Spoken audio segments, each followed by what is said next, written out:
Boa noite, sejam todos bem-vindos a mais uma live, a uma palestra da Casa dos Espíritas de Rio Claro.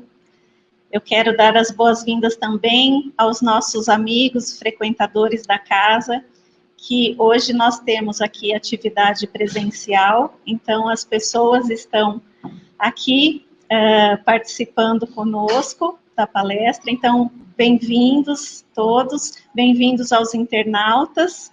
É uma grande alegria estarmos juntos mais uma vez. Eu quero agradecer a vocês pela companhia, desejar a todos um ano de muita saúde, muita paz, muita luz, que tenhamos sempre bom ânimo e pensamentos positivos para seguirmos aí nesse novo ano com muita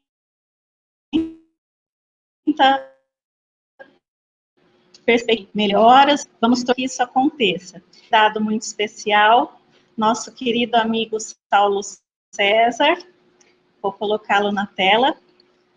Boa noite, seja bem-vindo. Boa noite, Adriana, tudo bem? Uma alegria estar aqui com vocês nessa data festiva, né? Uma data comemorativa, e a gente pode, através da internet, estar celebrando esse momento tão importante juntos. Para mim é uma honra e uma alegria estar aqui com vocês. Paulo, boa noite, obrigada por estar aqui conosco.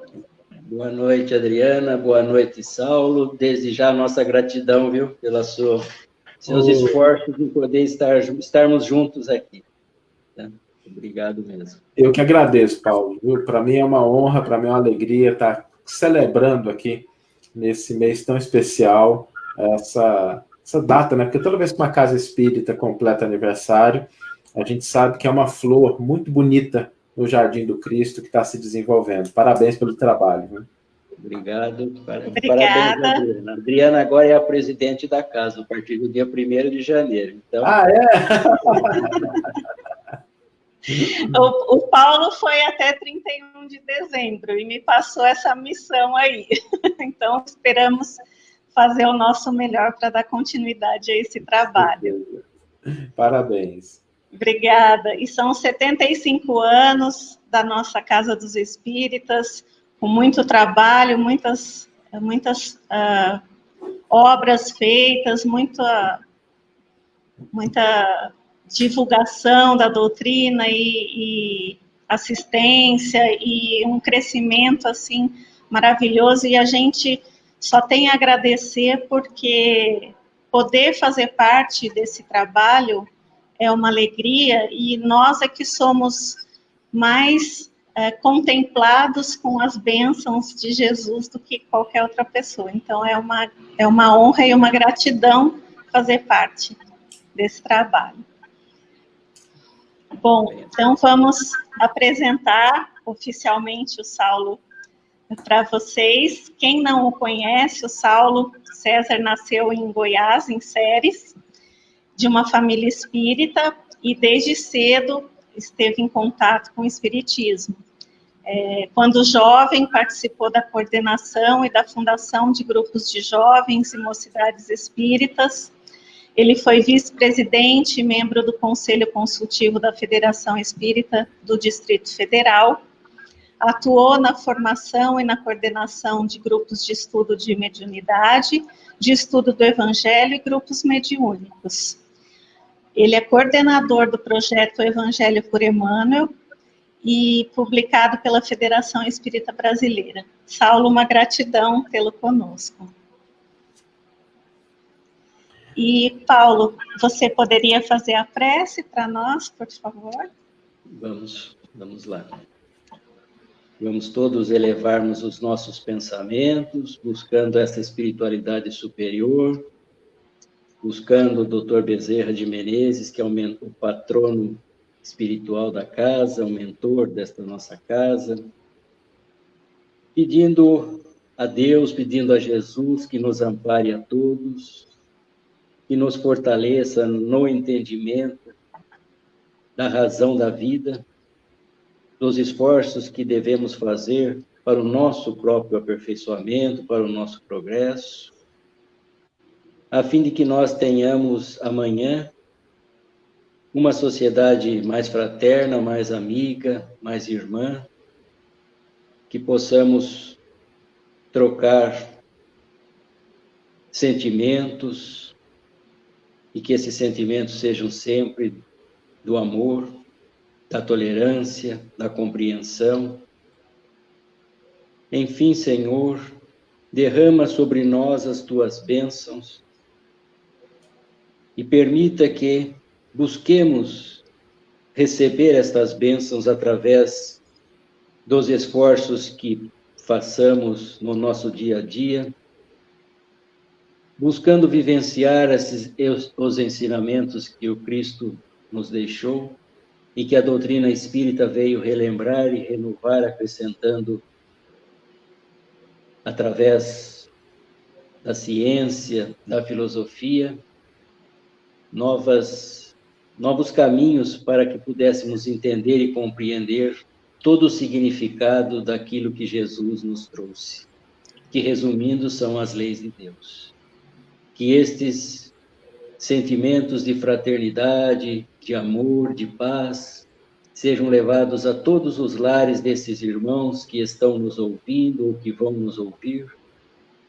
Abençoar o nosso irmão Saulo, seus familiares, a fim de que tenhamos nesta noite e durante todo este ano que está se iniciando, condições de equilíbrio, condições de paz, a paz que Jesus nos deixou, não a paz do mundo que é passageira, porque quando a buscamos as coisas supérfluas, né? As coisas que ficam, mas a paz de Jesus é quando nos dedicamos a buscar e a vivenciar as suas lições, levando aos nossos irmãos, aqueles que caminham ao nosso lado, a nossa mão para levantar aqueles que se encontram em situação ainda de aprendizado maiores do que as nossas. E, ao mesmo tempo, estendermos as nossas mãos, buscando o socorro e o amparo destes irmãos que já estão à nossa frente, pelo trabalho que já desenvolveram. Abençoa o nosso irmão Saulo, iluminando-lhe as palavras, que assim seja, graças a Deus. Graças a Deus.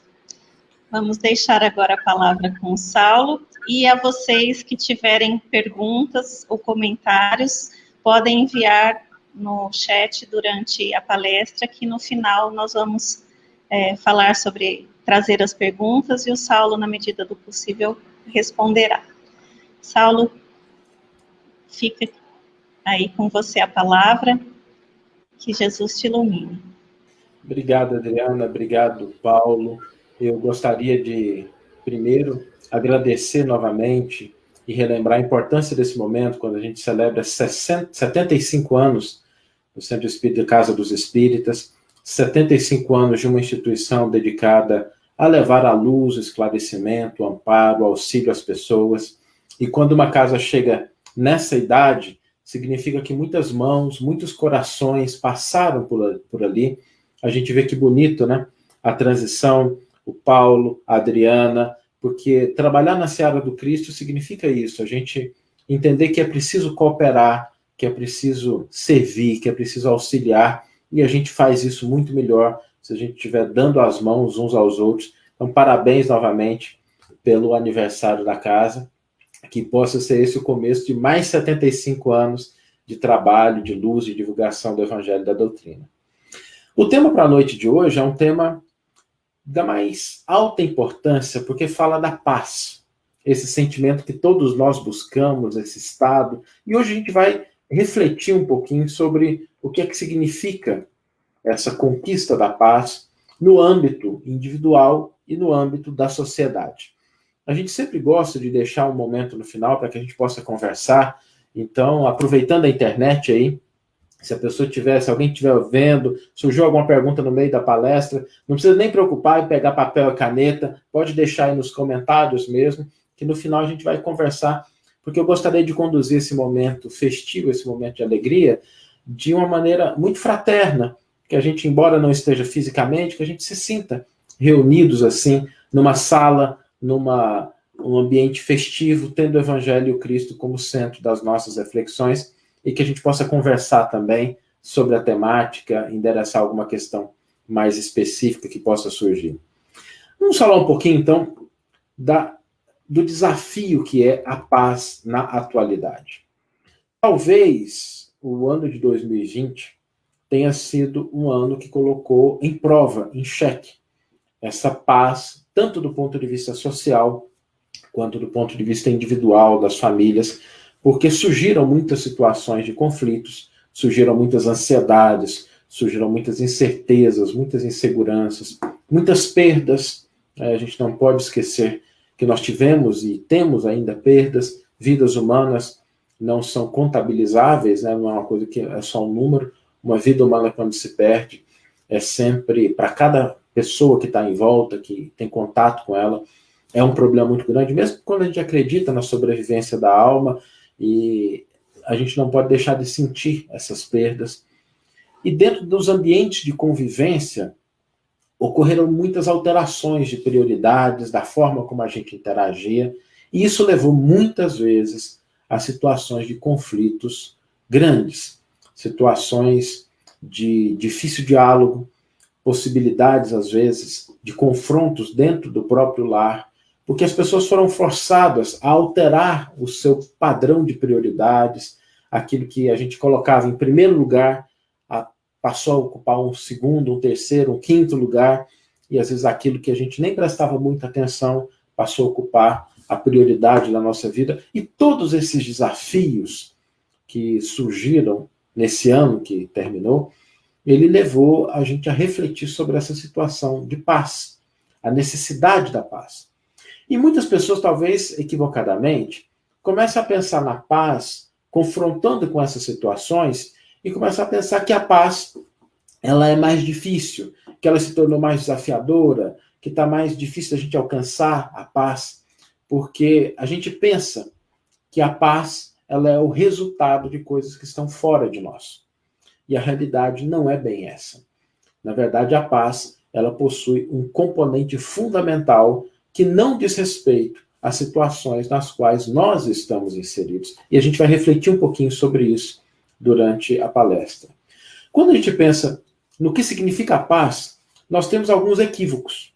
E a gente gostaria de, inicialmente, desfazer esses equívocos. Porque a gente pensa que a paz é a ausência de desafios e problemas. Uma situação de paz, de tranquilidade, é aquela em que a gente não tem problema, em que a gente não tem desafio.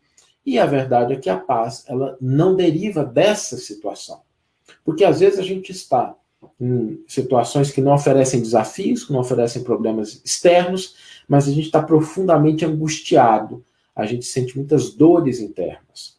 Então, não é a ausência de problemas e desafios que caracteriza a situação de paz, mas é a forma pela qual nós respondemos a esses desafios, a esses problemas.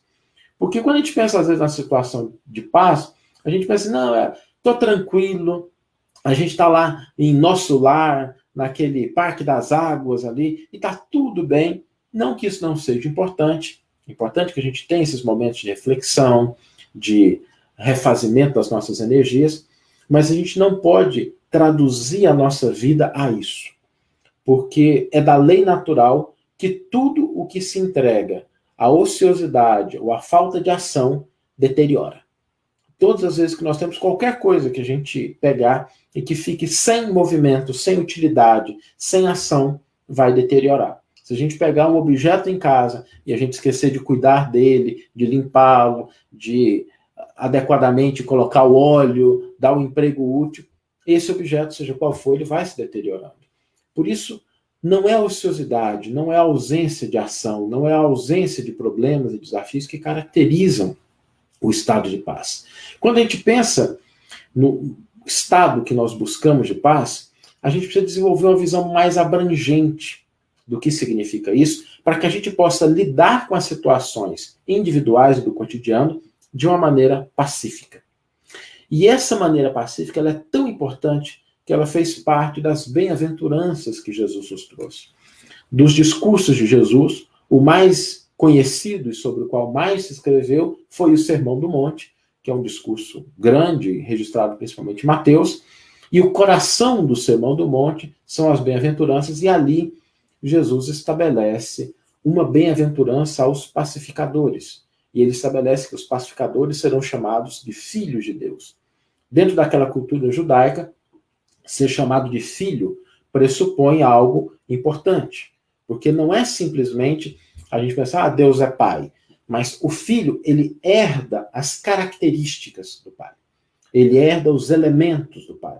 Ele herda, naquela cultura, ele herda o nome, ele herda a responsabilidade, a posição dentro da sociedade. E quando nós pensamos nessa bem-aventurança, quando Jesus categoriza os pacificadores como filhos de Deus, ele estabelece uma conexão para que a gente consiga externalizar a divindade, aquilo que há de mais elevado na nossa origem, dentro das nossas ações, pacificando o mundo. Não é uma tarefa simples, não nos equivoquemos, porque a paz, ela exige a inteligência, ela exige a ação correta, ela exige muitas vezes o autossacrifício, mas ela exige também o autoconhecimento, um conhecimento muito profundo daquilo que nós somos, daquilo que o outro é, e um conhecimento acerca do que representa Deus em nossas vidas. Esses três elementos são fundamentais, porque quando a gente não se conhece, as situações de inquietação, de ansiedade, de incerteza, às vezes tomam proporções muito grandes. Proporções que às vezes estão desconectadas até da própria realidade, mas pelo receio que a gente tem, às vezes de uma perda, de uma situação de instabilidade, o que a gente coloca como prioridade nas nossas vidas, nós vamos estabelecendo situações de desequilíbrio, de desespero, e às vezes casos até mais graves. As pessoas às vezes cedem espaço à depressão, são vitimadas por processos de transtornos graves, muitas vezes por essa postura de ir cultivando elementos dentro dela sem a necessária vigilância, que é importante para que a gente mantenha o nosso mundo íntimo preservado. E às vezes, quando chega em estados mais graves, é fundamental que a gente tenha o apoio da psicoterapia, da medicina, dos medicamentos, que estão aí como auxiliadores para a pessoa recuperar esse estado de paz, porque às vezes a gente estraga o nosso veículo físico, né? O nosso corpo, a nossa química cerebral, e às vezes é importante a gente contar com esse apoio que vem da medicina, que trouxe aí contribuições impressionantes. A doutrina espírita, ela sempre reconhece o papel e a relevância desses aspectos da medicina, da psicoterapia, da psicanálise, que ajudam a pessoa a recobrar o estado de paz, o estado de serenidade, o estado de autocontrole. Mas, quando nós olhamos para nós, muitas das situações que nos levam a ansiedades, a incertezas ou a conflitos, é porque a gente tem uma concepção do que nós somos que se limita àquela personalidade que nós construímos do berço até o túmulo. E quando a gente olha para a gente e a gente acha que nós somos só aquilo que nós somos, né, do ponto de vista material, a gente sente muitas situações da vida como sendo ameaças. A gente cede espaço a medo. Às vezes uma perda pode ser uma perda que a gente não consegue lidar com ela, porque aquele vazio que fica, a gente torna esse vazio a centralidade das nossas atenções, mas a doutrina espírita e o evangelho nos convidam a uma visão mais profunda daquilo que nós somos. E não é somente uma visão intelectual, porque é fácil a gente dizer assim, não, eu sou espírita, eu acredito na imortalidade, eu acredito na reencarnação. Ok, esse é um passo importante. Mas a pergunta é, nós vivemos e sentimos como se fôssemos espíritos, ou a gente ainda vive, sente e age como se fôssemos apenas a personalidade construída durante uma encarnação. O ponto de vista a partir do qual eu analiso as coisas é o ponto de vista do ser imortal ou é o ponto de vista da personalidade. É um desafio. A doutrina espírita ela tem essa proposta de desenvolver na humanidade a consciência do ser imortal que cada um de nós é. Porque sem essa consciência é muito difícil a gente estabelecer situações, estados de paz duradouras. Porque nós vamos encontrar dificuldades, nós vamos encontrar problemas, nós vamos encontrar desafios, que têm 3 aspectos distintos. Todas as vezes que a gente enfrenta um desafio, todas as vezes que a gente enfrenta um problema, a gente precisa lembrar que a doutrina espírita nos traz uma proposta muito específica para isso.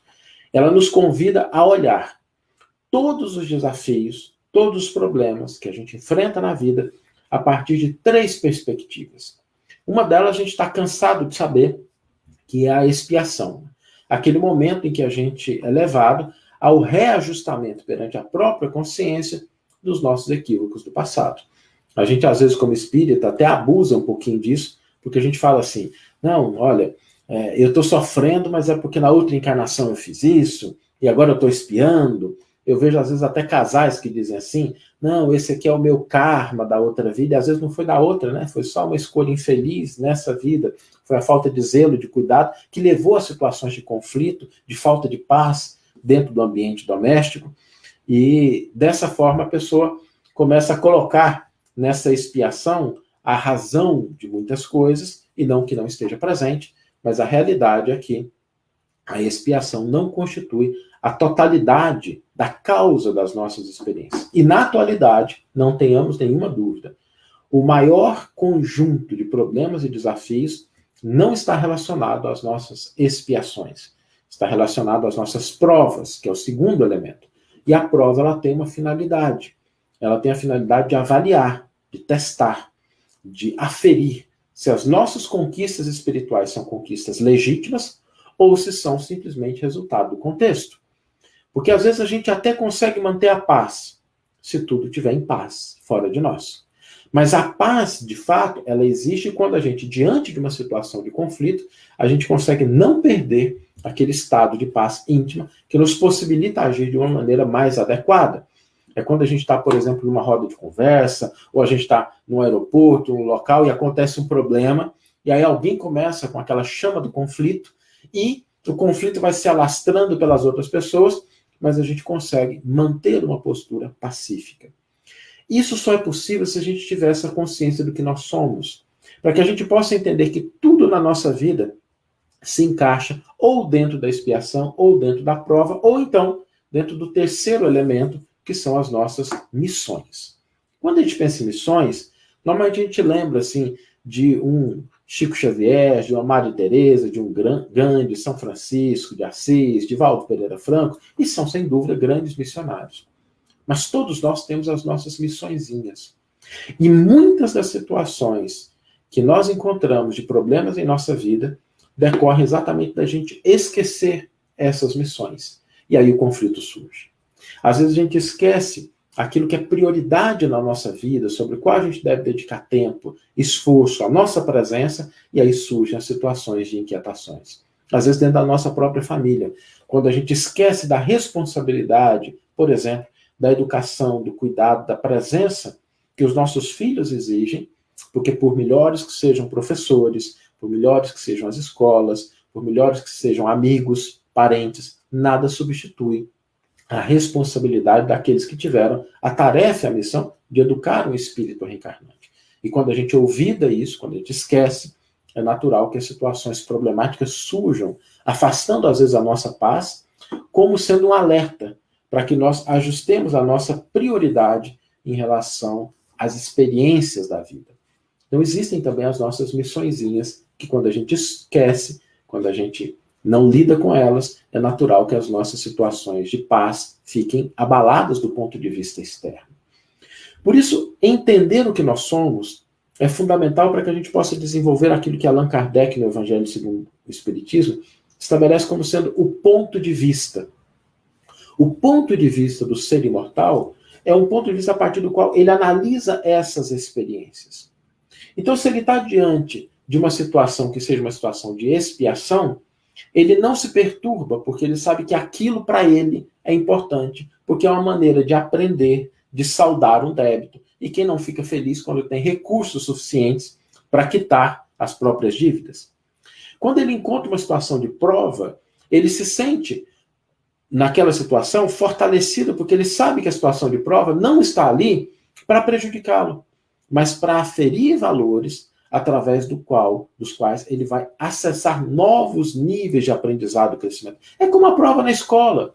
A prova de fim de ano, que naquele momento em que a prova acontece, é angustiante, traz desafios, mas existe um propósito ali. Avaliar se o aluno está habilitado a passar para um novo ciclo, para um outro nível de aprendizado e de crescimento. E quando ele olha para as suas missões, ainda que elas exijam sacrifício, ainda que elas exijam dedicação, ele não perde a serenidade, porque ele sabe que está contribuindo para que aquela atitude, aquela pessoa, aquela situação se torne situações melhores. Por isso a paz, ela depende dessa concepção que nós temos acerca de nós mesmos. Quantas vezes nós vemos conflitos que surgem porque a pessoa fica com medo, com receio, acha que a atitude do outro vai acabar com o que ela é, vai fazer com que ela perda muitas coisas. Mas nada no mundo pode afetar o que nós somos. Jesus já nos dizia: não temei aqueles que matam o corpo e depois nada podem fazer. Temei antes aqueles que podem fazer perecer a alma. E o que pode fazer perecer a alma não tem nada externo. São somente coisas que a gente carrega dentro do nosso coração. As nossas inquietações, o orgulho, a vaidade, o egoísmo, a indiferença. Esses são elementos que podem nos prejudicar efetivamente. O que acontece em volta, seja hoje, amanhã ou depois, vai passar. E tudo na existência material passa.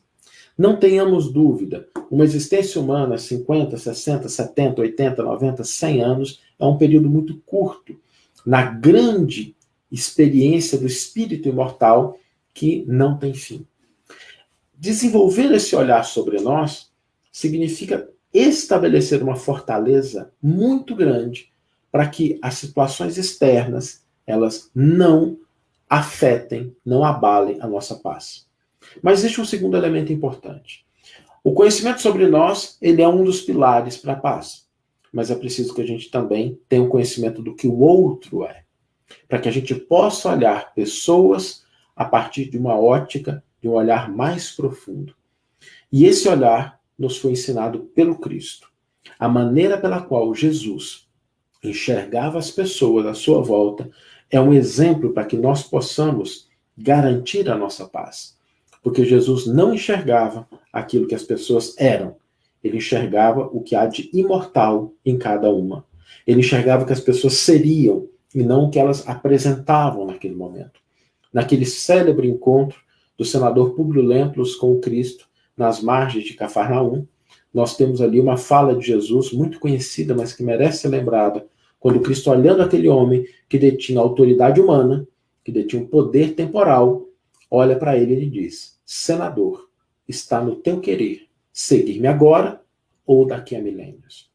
Porque Jesus via a inexorabilidade daquele homem se dedicar ao evangelho.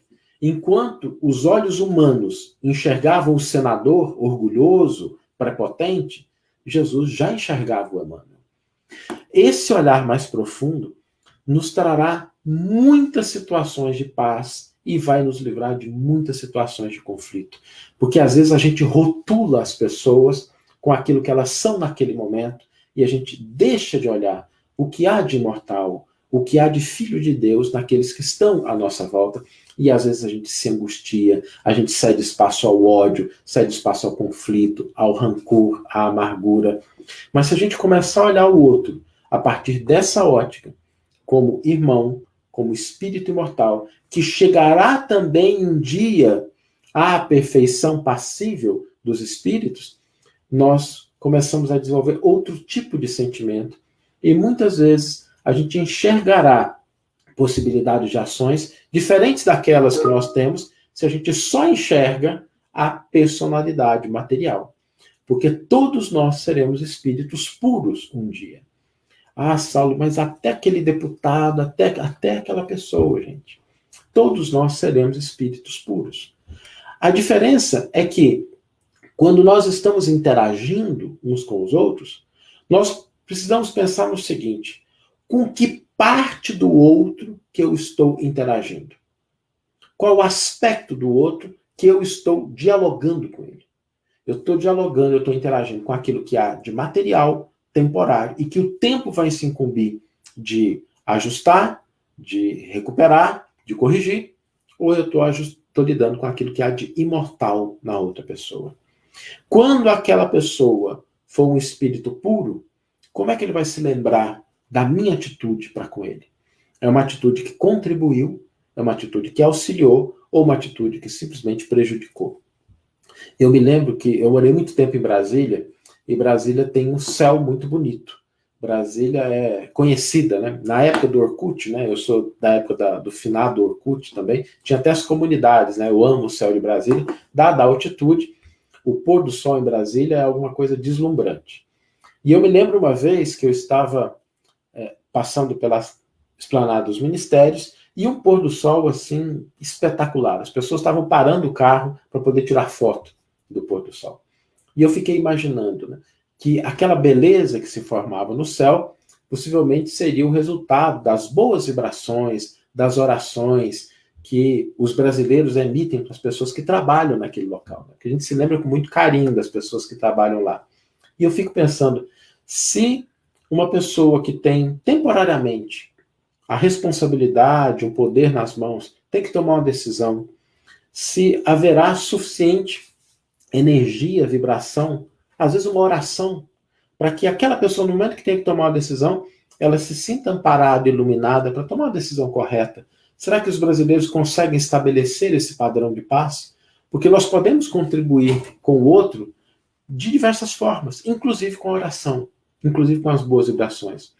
Mas quando a gente emite vibrações de ódio, vibrações de mágoa, de rancor, de crítica destrutiva, nós comprometemos a harmonia e, às vezes, ao invés de contribuir, a gente pode prejudicar a outra pessoa.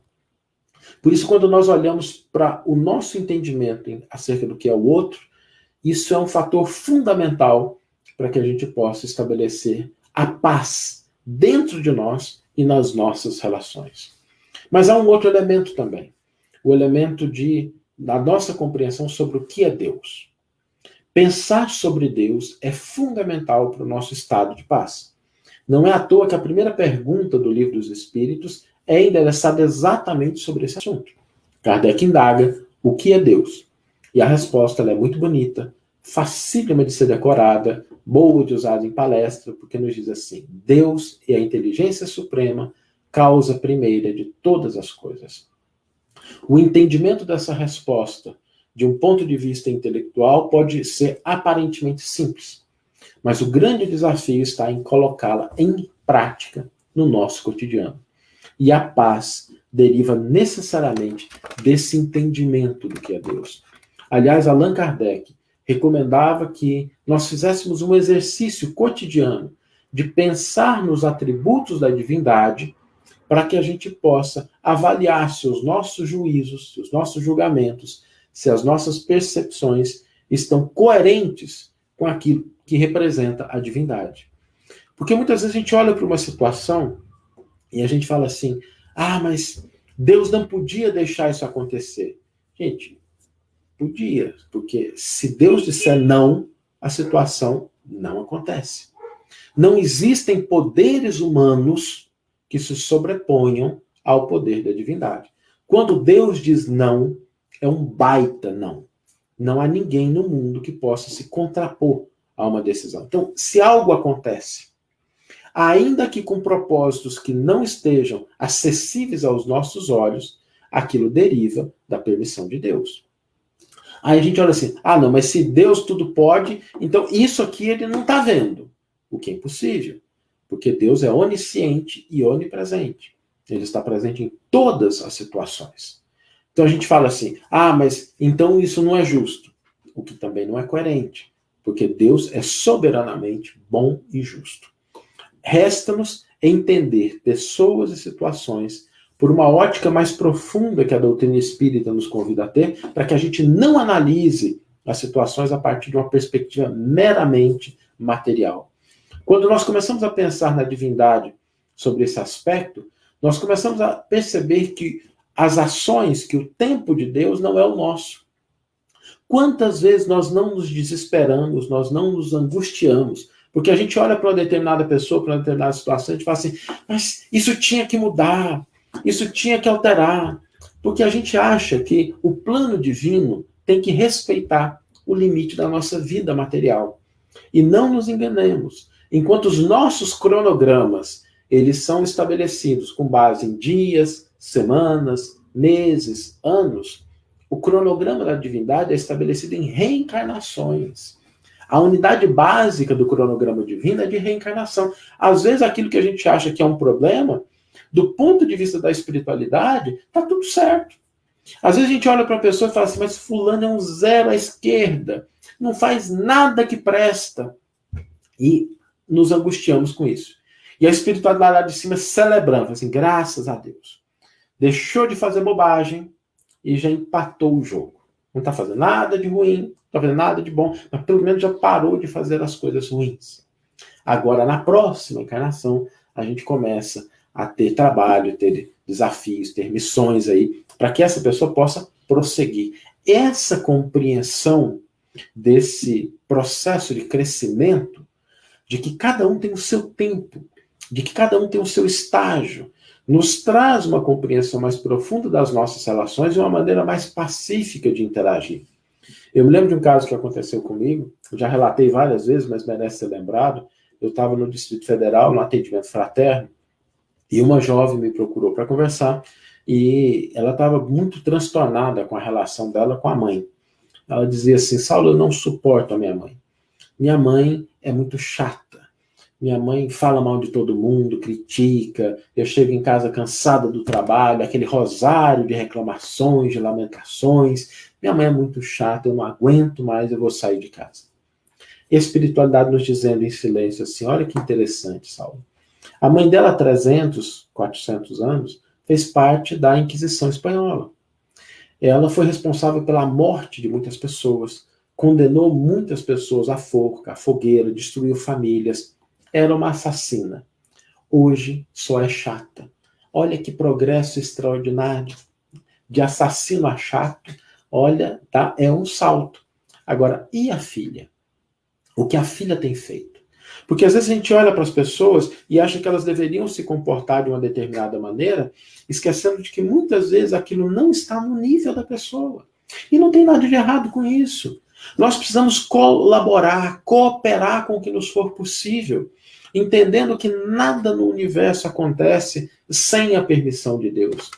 Jesus exemplificou isso de uma maneira muito importante quando no diálogo com Pilatos está ali naqueles momentos que precediam a sua avaliação, seu julgamento, e tentando conversar com Jesus, Jesus em silêncio. E Pilatos se irrita, perde a paciência e grita com Jesus. Por acaso não sabes, Galileu, que eu tenho o poder de te dar a vida ou a morte? E Jesus, serenamente, levanta os olhos, fita profundamente aquele homem e lhe diz, nenhum poder tu terias sobre mim, se não lhe houvesse sido concedido antes por meu Pai que está nos céus. E silencia. Porque Jesus compreendia que nada acontece no universo sem a permissão divina. E que muitas pessoas, às vezes, não têm um nível de consciência para entender determinados aspectos. Jesus, na cruz, diante daqueles dois ladrões, ele também nos dá um exemplo notável de como agir com essas diferenças de níveis de entendimento. Um ladrão vira para Jesus e fala de maneira ríspida e áspera. Se tu és o Messias, desce da cruz, salva-te a ti e a nós. E Jesus, entendendo que aquele homem não tinha condições ainda de entender o que acontecia naquele momento, silencia. O valor do silêncio. Quantas vezes as nossas situações de paz não são alteradas, não são balançadas, não são destruídas, porque a gente vende o nosso silêncio de uma maneira tão barata. Às vezes, uma pequena palavra, uma postura, um olhar, e a gente entrega o nosso silêncio, abre mão dele, começa a falar com a pessoa, começa a gritar, e a gente se leva a uma situação de conflito. Jesus, entendendo que aquele homem não tinha ainda condições de entender, silencia. E não menosprezemos o valor do silêncio na construção das situações de paz. O outro ladrão vira para Jesus e tem uma postura diferente. Ele diz assim, mestre, eu sei que tu és inocente enquanto nós somos culpados. Mas hoje, quando adentrares o teu reino, lembra-te de mim, Senhor. E Jesus, percebendo que aquela alma já estava mais sintonizada com a proposta que ele trazia, diz: em verdade vos digo que hoje mesmo estarás comigo no paraíso, numa situação de paz. Não significa que aquela pessoa, que aquele ladrão, não teria que trabalhar, não teria que se exercitar, porque a gente já viu que paz não é a ausência de ação.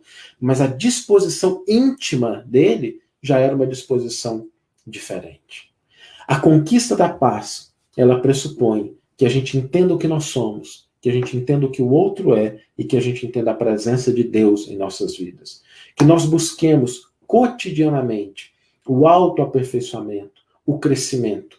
Que a gente não olhe para o outro a partir simplesmente do que ele é materialmente. Que a gente entenda que muitas ações do outro derivam de doenças. Doenças, não doenças do corpo, mas doenças da alma. E é curioso isso, porque às vezes a gente passa por uma situação de conflito com alguém, porque a gente fala, mas fulano é muito ignorante, fulano não vê, fulano age de uma maneira inadequada. E a gente não vê que muitas vezes isso é motivado por doenças da alma, por processos obsessivos, por dificuldades, por falta de compreensão. Quando a gente entende que muitas ações derivam de doenças da alma, a gente começa a agir com o outro na condição de quem quer auxiliá-lo a vencer o seu problema. Imaginemos a seguinte situação: a gente está andando pela rua, carregando a sacola de supermercado, e de repente vem alguém na direção contrária, tromba com a gente, as coisas caem no chão. Naquele momento a gente se irrita.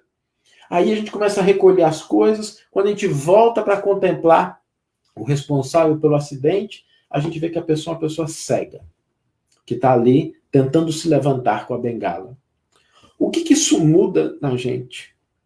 Muda talvez tudo o que a gente está fazendo. Talvez a gente até se levante para ir lá, antes de cuidar das nossas coisas, para saber se a pessoa está bem, perguntar como é que ela está, se ela precisa de algum auxílio, porque a gente percebe, né, a doença e a limitação na possibilidade de enxergar. Mas não nos equivoquemos, meus irmãos e minhas irmãs. Muitas das pessoas pelas quais a gente nutre o sentimento de ódio, o sentimento de rancor, são cegos da alma. Se pudéssemos contemplar o espírito, veríamos que aquela pessoa necessita muito mais do nosso auxílio e da nossa compreensão do que do nosso julgamento. A proposta da doutrina espírita da construção de uma paz individual, ela está sustentada na concepção do que nós somos, no nosso olhar para o outro e do reconhecimento de que Deus está presente em nossa vida em todos os instantes.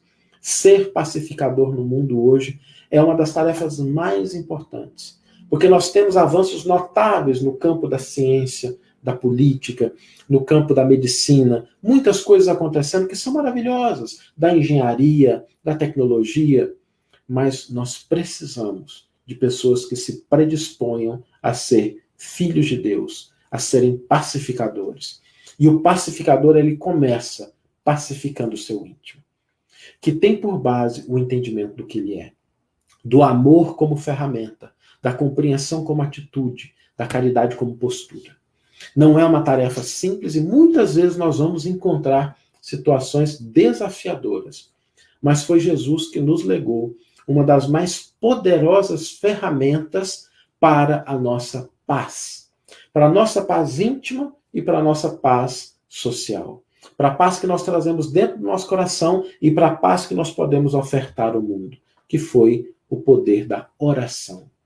E eu gostaria de caminhar para o final da nossa fala, lembrando um belo comentário de Emmanuel, a Bem-aventurança dos Pacificadores, em que o benfeitor espiritual nos diz o seguinte: por muitas sejam as dores que te afligem a alma, asserena-te na oração e pacifica os quadros da própria luta. Se alguém te fere, pacifica desculpando. Se alguém te calunia, pacifica servindo.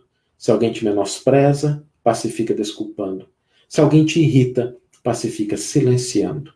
O perdão e o trabalho, a compreensão e a humildade são as vozes inarticuladas de tua própria defesa. Golpes e golpes geram somente feridas e mais feridas. Violência com violência somam loucura. Nunca ergas o braço para ferir ou abras o verbo para humilhar. Diante de toda perturbação, cala e espera, servindo sempre.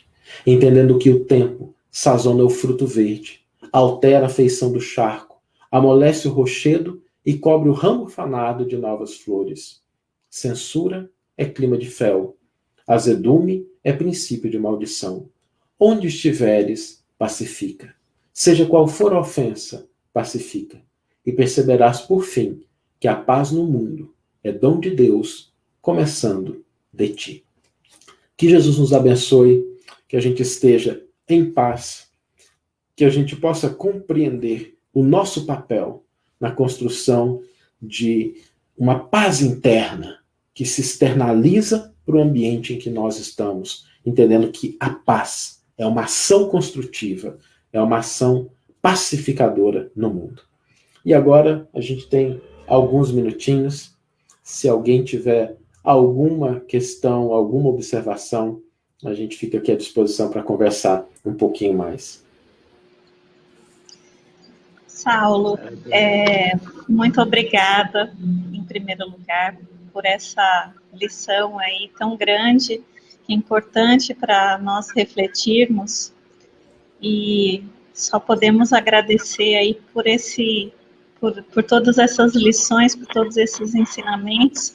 A Renata colocou aqui que ela confessa que tomou um monte de cutucões, não só ela, acho que todos nós, porque como você falou, assim, eu acho que o nosso maior desafio é justamente conseguir compreender essa questão da permissão divina para o que acontece, é conseguir olhar o outro de uma maneira diferente e entender, se conhecer o outro e, como você colocou, né, colocar Deus em nossa vida.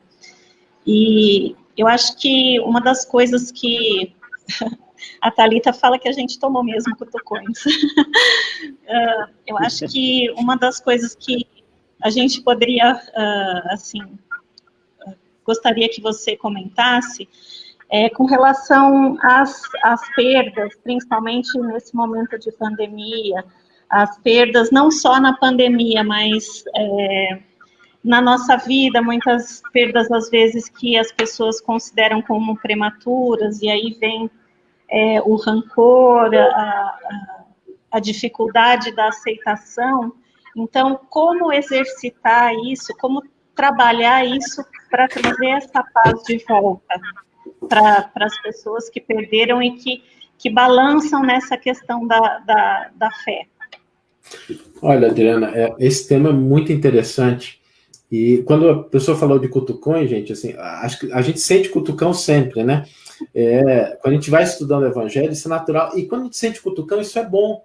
Porque se a gente está sentindo que tem alguma coisa que pode melhorar, ótimo. Porque a pior situação é quando a gente não percebe isso. Então, o cutucão não deve ser motivo de desânimo, viu? Deve ser motivo de alegria. Porque a gente sente assim, olha, já tenho aqui um programa. E aproveitar que a gente está no começo de um ano, a gente pode começar a trabalhar nisso. Mas, Adriana, você trouxe um ponto muito importante, que são as perdas, né? Eu queria separar aqui em duas partes, que é a perda, às vezes, de coisas materiais. Muitas pessoas passaram por situações de perda de emprego, de perda de posições, de patrimônio, e perdas humanas, perdas de entes queridos, né? Do ponto de vista das perdas materiais, a gente precisa sempre se lembrar de que a vida, ela nos é dada para que a gente construa algo de patrimônio espiritual. E que muitas vezes o patrimônio material, ele está ali por empréstimo. Não significa que a gente não deva cuidar, que a gente não deva buscar, que a gente não queira ter uma situação melhor, nada de errado com isso. Mas que a gente não se identifique com isso. Que a gente possua as coisas do mundo, mas que as coisas do mundo não possuam o nosso mundo íntimo. Que a gente cuide das coisas do mundo, que a gente busque dar o conforto possível para a nossa família, para quem a gente ama, mas que a gente não defina a nossa vida por essas coisas. Porque quando a gente inverte esse papel, a gente deixa de utilizar as coisas do mundo para nos trazer algo e a gente passa a ser escravo dessas coisas. Eu me lembro uma história do Chico, que sempre me impressionou muito. O Chico, uma vez, ele estava em Pedro Leopoldo, e um amigo dele chegou e falou assim: Chico, hoje eu não vou participar da reunião no centro. Chico olhou para ele e falou assim: meu irmão, mas por quê? Não, Chico, entraram no meu comércio, roubar o estoque, esvaziar o caixa. Eu não entendo. E aí a gente, como espírita, começa a pensar assim, né? Mas eu, tendo feito tudo o que eu fiz, né? Porque às vezes a gente acha que é pelo fato da gente estar no centro espírita, desenvolvendo as nossas atividades, ou na igreja católica ou evangélica, né, que nada de mal vai acontecer com a gente, e a gente esquece que não é bem assim, porque existem os momentos de teste, de avaliação. E o Chico abraçou aquele companheiro, né, sensivelmente, falou assim, meu amigo, não deixa de participar, não. Vamos, quem sabe, você encontra aqui dentro um motivo de consolo, de fortaleza. E foi passinho, conduzindo ele para dentro do salão. Quando ele chegou dentro do salão, ele olhou para todo mundo e falou assim, gente, eu queria pedir uma salva de palmas para o nosso irmão, porque ele acaba de devolver o que não lhe pertencia. Porque às vezes a gente acha que a perda de coisas significa a perda do que é nosso. E nada do que é material é nosso, está por empréstimo. A divindade sabe o que fazer com isso. E a gente não tem a dúvida de que Deus cuida de nós. Está escrito lá no Antigo Testamento. O Senhor é meu pastor e nada me faltará. Às vezes a gente lê assim, o Senhor é meu pastor e tudo ele vai me dar. Não é isso que está escrito. Está escrito que nada do que nós tenhamos necessidade vai nos faltar. Então que a gente não perca a fé, que a gente não perca a confiança, que a gente não perca a esperança, que a gente não perca essa disposição, bom ânimo diante dessas dificuldades, porque quando a gente perde isso, aí sim a gente está perdendo uma coisa importante, que é a nossa condição de lidar com uma situação desafiadora de uma maneira produtiva, de uma maneira mais eficiente. Com diz respeito à perda de entes queridos, a doutrina espírita é profundamente consoladora nesse aspecto. Mas é preciso a gente entender com muito cuidado como é que deve ser o processo.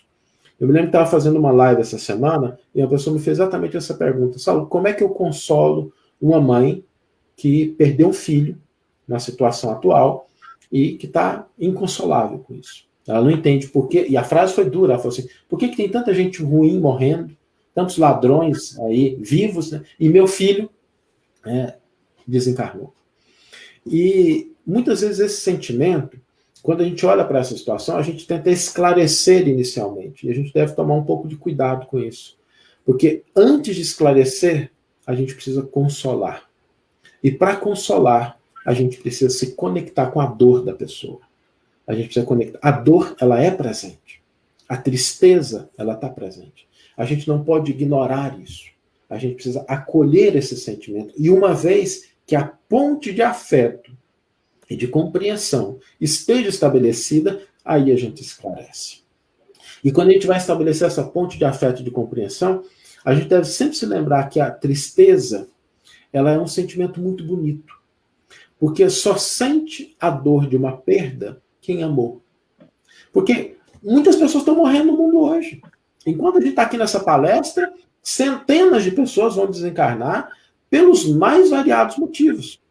Mas a gente, como indivíduo, não vai sentir isso porque aquelas pessoas não têm conexão com a gente. Não significa que a gente é ruim, que a gente é indiferente, nada disso. Mas é muito diferente do desencarne de um filho, de uma mãe, de um pai, que tem uma história, que tem um contexto com a gente. Então, quando a gente sente tristeza, a tristeza é o sentimento, é a emoção que nos informa que algo em nossa vida foi importante, que algo nos fez bem, que nós amamos, e que bênção que é amar. O que a doutrina espírita estabelece é que a gente possa continuar amando, que a gente continue estabelecendo o sentimento de amor, de carinho, porque a criatura não se foi para sempre. E que a gente possa honrar esse sentimento na maneira como a gente lida com a nossa vida. Eu tenho um contato com um grupo que trabalha com mães que perderam os filhos. E às vezes as mães, de maneira equivocada, falam assim, eu tenho vontade de apressar a minha ida para o plano espiritual para reencontrar meu filho. E a gente esquece que a melhor forma da gente encontrar os nossos entes queridos é cuidando daqueles que estão à nossa volta. Porque a gente vai se preparando para que quando a gente chegar lá, a gente tenha cumprido o nosso papel. Então, do ponto de vista da doutrina espírita, que a gente entenda que, do ponto de vista material, nós somos administradores, não proprietários, e do ponto de vista dos afetos, nós somos, sim, proprietários, mas a gente deve cuidar e honrar esses afetos com a nossa vida, com a nossa postura. com a nossa alegria, com o nosso serviço ao semelhante. Eu, Saulo, gostei muito das suas análises em relação a refletirmos sempre no que é Deus, né? Nos seus atributos, né? Porque isso aí coloca a gente realmente onde nós estamos, né?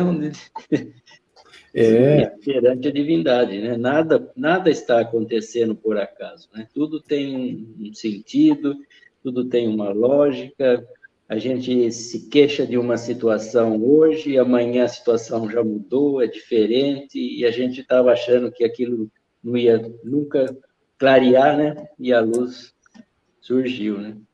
Paulo, isso é tão importante que eu viajava muito pelo Brasil, e como eu trabalho com internet, eu falava para as pessoas, escuta, gente, divulga palestra pela internet, né, coloca aí no celular, não precisa estar perfeito, a pessoa não está preocupada com isso, né? Mas a gente tinha uma resistência natural, a gente pensava, mas como é que é isso? E agora com a pandemia, a internet foi inundada da mensagem mais consoladora que a gente tem, que é a mensagem do Evangelho da doutrina espírita. Então, mesmo diante de uma situação complicada, a gente conseguiu transformar isso, e o meu desejo é que isso não pare, que a gente mantenha a divulgação das palestras, porque quando o obsessor segurar a pessoa em casa, a gente manda a palestra para a casa dele. Então, o quanto a gente está crescendo com isso. É desafiador? É desafiador. A gente sai da nossa zona de conforto, mas a gente progride mais depressa, né? E que a gente possa... E Deus é tão misericordioso, estava te ouvindo falar aqui, lembrando, né? Que Deus manda os recursos antes. Sempre Deus manda os recursos antes. Né?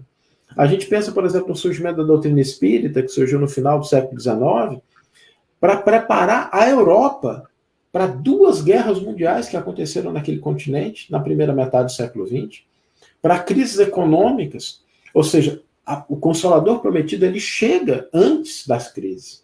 E a internet chegou antes da pandemia. Imagina uma crise dessa, na época em que o nosso celular fazia 30 ligações caras, mandava 20 SMS e só tinha o jogo da cobrinha. Né? Hoje, a gente está em casa, ainda que falte energia, a gente liga ali o celular e consegue acompanhar uma coisa. A gente tem muitas coisas boas. Se a gente olhar, a misericórdia divina, ela repleta a nossa vida. Mas é preciso que a gente tenha a paz, a tranquilidade para enxergar isso e a gente não ceda a situações de desespero, de dores, de perda, nos cegando diante dessa presença divina constante em nossas vidas. É importante mesmo isso que você coloca, porque nós temos que treinar o nosso olhar, exercitar isso, para que a gente consiga lidar de uma maneira mais suave com as dificuldades, porque, como você falou, não é tudo só expiação, são provas e são missões que nós temos, né? Então, tudo isso são oportunidades que a gente tem de nos melhorarmos, de auxiliarmos a quem está ali ao nosso lado, ou a quem a gente nem conhece, mas que, de repente, surge aí uma oportunidade à nossa frente. Então, esse exercício, eu acho que é uma das coisas mais importantes, da gente treinar o nosso olhar e modificar o nosso pensamento. Né? E nós temos um poder muito grande. A gente não pode subestimar o poder que a gente tem de frear o conflito, de frear a maledicência. A gente pode colocar assim, olha, até em mim chega, mas de mim não passa. Porque é uma escolha da gente. Quando alguém chega trazendo uma situação de desequilíbrio, uma situação de crítica, a gente não precisa entrar em conflito com a pessoa. A gente pode sentar, ouvir, respeitar, mas a gente não passar aquilo adiante. Tem uma historinha que é muito bonita, que diz que um rapaz estava saindo de casa, indo para o trabalho, aí foi abrir o portão, e o portão empenou ali, foi bem difícil, só que ele conseguiu abrir, bateu no dedo dele, ele ficou machucado ali, irritado, e aí saiu caminhando pela calçada, viu um cachorro que estava passando, e aí descontou no cachorro a raiva, deu um chute nele, o cachorro saiu correndo, assustado, cruzou a esquina, encontrou uma outra pessoa, assustou, deu uma mordida, rasgou a calça da pessoa, a pessoa foi para o trabalho, e aí lá nervoso, né, era o chefe de uma repartição, descontou a raiva do funcionário que estava chegando, e aquele rapaz que estava lá ficou nervoso durante todo o dia, até que ele foi para casa, e aí chegou em casa, nervoso também, porque o chefe tinha brigado com ele sem motivo, e aí a mãe dele estava lá guardando por ele, ele descarrega em cima da mãe também, fala que ela não entende, que não apoia ele, ela silencia. Ela fala assim, meu filho deve estar passando por algum problema, eu não estou entendendo, então, vou dar um tempinho, vou preparar um jantar, e dar um tempo para a raiva dele acalmar. E aí, passando, ela vai calmamente, meu filho, você não quer jantar? Aquela senhora foi a tesourinha no ciclo de raiva, de confronto, né, de desequilíbrio, e a gente pode exercer esse papel. Nós temos esse poder de falar assim, olha, até mim chega, mas de mim não passa, né? Muito obrigada, Saulo, que Jesus continue abençoando a sua tarefa, a divulgação, lhe dando saúde, lhe inspirando, e nós só temos a agradecer pela oportunidade dessas reflexões dessa noite. Eu que agradeço, Adriana, obrigado, Paulo, pela oportunidade, que esses 75 anos aí, que já trouxeram tanta luz, sejam a base aí para os próximos 75 anos, que eu tenho certeza que uma casa espírita que chega nesse estágio é porque ela tem muitos corações do lado de cá e do lado de lá que estão trabalhando por ela. Com certeza. Gratidão. Que nós possamos contar com você mais vezes, viu, Saulo? Obrigado. Sem dúvida. Já cobrei, hein? Já tenho contato, já vou mandar o WhatsApp depois.